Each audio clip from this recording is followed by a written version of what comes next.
Bank of Baroda है, 900 share हैं, 259 की बाइंग है।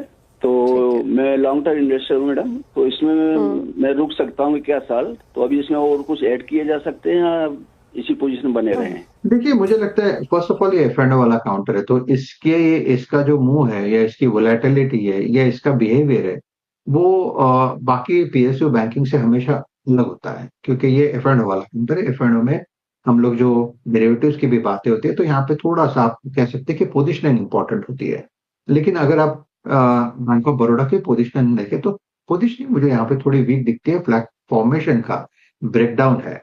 अकॉर्डिंग टू ब्रेकडाउन इसका जो सपोर्ट बनता है वो करीबन 225 से लेके 220 का बनेगा। तो काउंटर में वीकनेस तो डेफिनेटली है।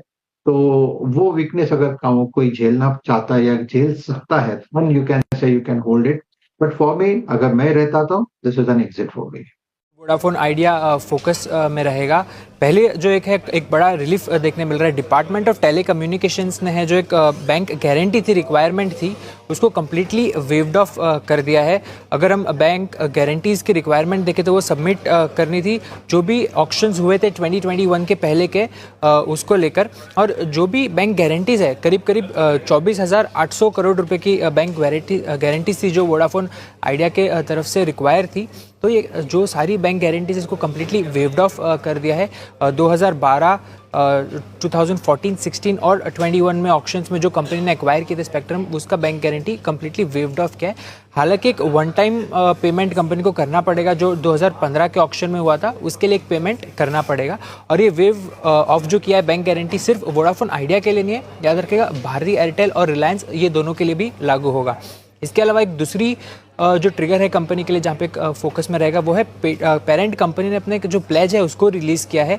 वोडाफोन ग्रुप ने करीब 11,650 करोड़ के जो अपने ड्यूज थे, कर्ज थे, उसको रिलीज़ किया है। उनके जो प्लेज शेयर्स थे वोडाफोन आइडिया में, उसको कंपनी ने रिलीज़ किया है।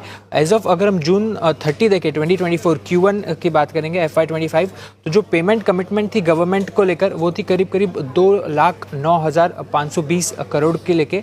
और इसके अंदर जो 1,39,200 करोड़ एक पोस्टपोन्ड स्पेक्ट्रम पेमेंट इंक्लूडेड था और एक AGR डेट था जो करीब 70,320 करोड़ का था।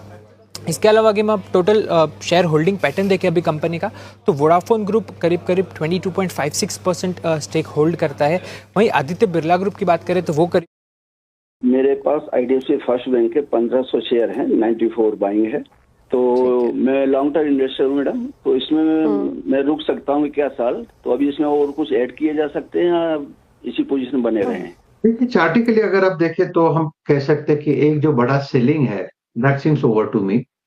हालांकि ये कब चलेगा, इसका टाइम फ्रेम जो है ये थोड़ा सा बोलना डिफिकल्ट होगा, क्योंकि उन्होंने एक साल का होल्डिंग का, प्रोबेबली एक साल से ज्यादा भी लग सकता है। लेकिन मुझे लगता है कि जिस तरह से इसका डेली कैंडलस्टिक है या वीकली कैंडलस्टिक है, ये जो 95 का लेवल थे, 95 से करीबन 58, तो एक बड़ा सेलिंग खत्म हुआ है। तो फॉर द टाइमिंग मैं ये कहूंगा आप बने रहे, स्टॉप लॉस होगा आपका 58 का।